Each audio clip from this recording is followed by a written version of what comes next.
인간은 꿈속에서 죽은 자들을 만나게 되는 것일까? 그리고 왜 인간은 꿈속에서 미래를 보게 되는 것일까? 꿈이라는 건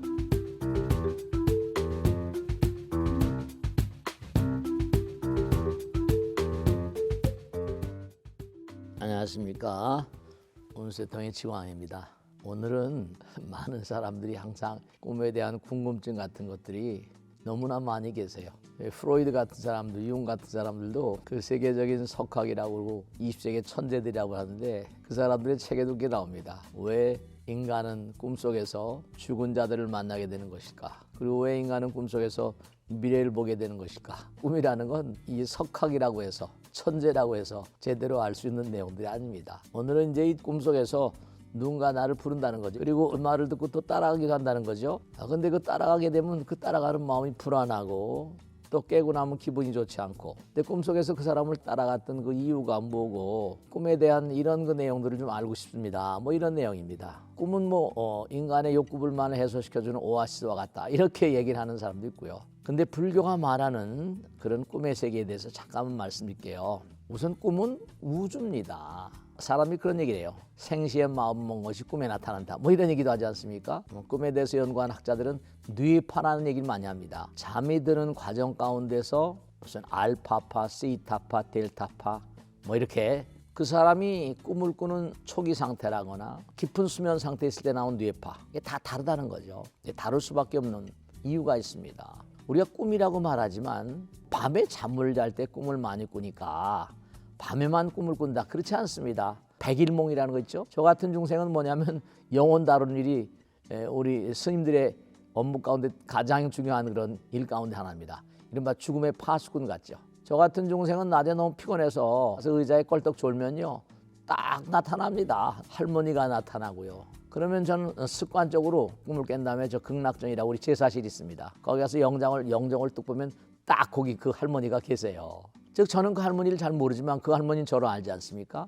감사합니다 이러고 나타납니다. 알파파, 베타파, 시타파, 델타파 하면서 꿈의 내용이 다릅니다. 태몽이란 말도 씁니다. 선몽이란 말도 쓰고, 꿈속에서 또 뭐냐, 미래를 봐요. 인간의 의식 세계가 낮밤이 있을 수가 없습니다. 근데 다만 낮에는 현재 의식, 이건 프로이드 얘기니까 눈을 뜨고 사는 동안엔 현재 눈을 보이지 않습니까? 이른바 빙산의 일각이라고 합니다. 빙산은 떠 있는 부분이 10분의 1이고 물 밑에 가라앉은 게 얼마입니까? 10분의 9라는 거 아닙니까? 그걸 잠재의식, 인류에게 위대한 단어를 하나 선물한 분이 프로이드라고 한다면 잠재의식이란 말은 프로이드가 만드는 말입니다. 그래서 빙산도 녹으면 바다로 가지 않냐? 그럼 바다는 뭐냐? 이렇게 된 겁니다. 융의 얘기입니다. 집단 무의식이라고 합니다. 그러면 또 선몽은 뭘까요? 과거, 현재, 미래가 없는 세계가 있습니다.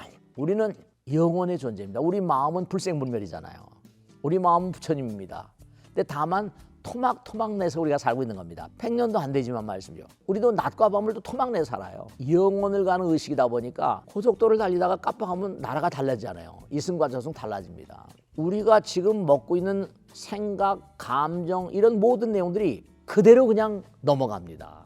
죽음이라는 게 대수로운 게 아니라 숨이 나갔다가 안 들어오면 끝나는 거 아닙니까? 우리의 의식은 영원히 흐르는 의식의 흐름이라는 얘기도 합니다. 다음 생은 바로 뭐냐, 지금 내가 흘러가고 있는 그 물결 다음으로 연결되는 겁니다. 여러분, 여기도 밥을 먹고 옷을 입고 잠을 자고 하지 않습니까? 이 세상을 등진 영혼들도 밥을 먹습니다. 그걸 시식이라고 그러거든요. 이 세상을 등진 영혼들도 옷을 입습니다. 이승과 저승은 전혀 차이가 없습니다. 여긴 3차원적인 음식을 먹습니다. 저기는 4차원 이상의 고차원적인 음식을 먹는 겁니다. 그러니까 우리 의식은 지옥서부터 성불까지 있습니다. 의식의 수에 따라서 수면 상태가 다릅니다. 그때마다 보는 세계가 다릅니다. 그와 마찬가지로 그 사람의 의식 세계가 과연 얼마나 고양돼 있는가, 정리돼 있고 뭔가 그 사람의 의식 세계가 얼마나 고차원적인가, 이제 이게 문제입니다. 저차원적인 존재들은 동물이라거나 뭐 껌껌한 마음을 가지고 있지 않습니까? 고차원적인 존재들은요, 노는 물이 다른 것처럼 어떠한 마음가짐과 생각을 가지고 있는가. 그러니까 우리가 이제 기도라거나 참선이라거나 명상, 전부 다 지저분한 생각들을 떨쳐내는 겁니다. 그러니까 점점 고차원이 되면 욕계가 있고 색계가 있고 무색계가 있거든요. 그러니까 꿈속에서 누굴 찾아가는 것도 저급스러운 사람 만날 수도 있고 고급스러운 사람 만날 수 있죠.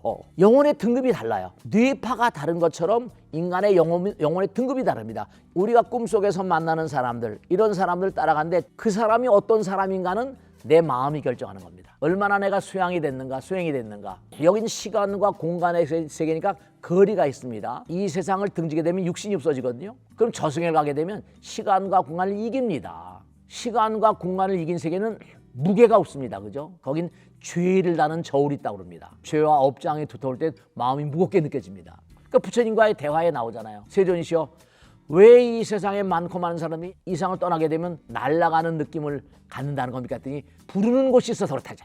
왜냐? 끼리끼리 갑니다. 내가 여기서 몸과 마음을 갈고 나가서 4차원 이상의 고차원적인 존재가 되면 그 세상에 부릅니다. 파동이 맞으니까. 파동이 있으면 어떤 파동이 같이 공명을 합니다. 만나는 점 있죠? 2번 만나고 3번 만나게 되면 그 자리는 중력이 생깁니다. 그럼 질량이 생기기 시작합니다. 상대성이 생기거든요. 입자냐 파동이냐 이거 가지고 다툼하지 않습니까? 근데 입자면서 파동이다. 모든 만상들은 그 만상들이 풍기는 분위기가 있습니다. 사람들은 사람들마다 다 파동이 다릅니다. 그 사람마다 풍기는 분위기가 다릅니다. 그래서 숭고하게 살고 경건하게 살면 그 사람은 뭔가 풍기는 분위기가 다릅니다. 나의 갈고 닦은 정도에 따라서 노는 물이 다른 것처럼 영혼의 등급이 다릅니다. 이승을 등지게 되면 한 세상도 어떻게 살았냐라고 뭔가 질문하는 존재가 분명히 있을 수밖에 없습니다. 그럼 저승의 재판관이라고 좋고 우리 불교인 차원으로 염라대왕이라고 해도 뭐 다름이 없습니다. 그렇기 때문에 끊임없이 정진하고 기도한 사람은 마음이 가지런합니다.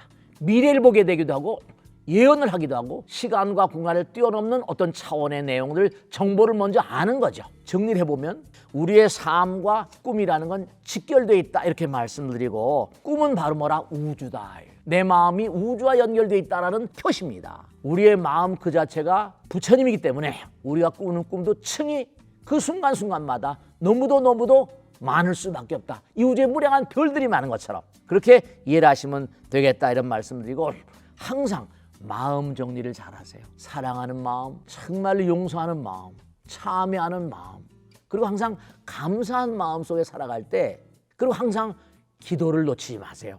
기도는 부처님과의 대화이고 하나님 아버지의 대화지 않습니까? 그리고 항상 참선이라는 거, 명상이라는 거, 부정적인 마음 이런 마음은 안 되지 내려놓는 그런 과정 가운데 의식 수준이 깊어질 수가 있습니다. 오늘은 꿈에 대해서 잠깐 말씀드렸는데 다음에도 기회가 난 대로 계속 말씀드리겠습니다. 감사합니다. 여기서 마치겠습니다. 고맙습니다. 네.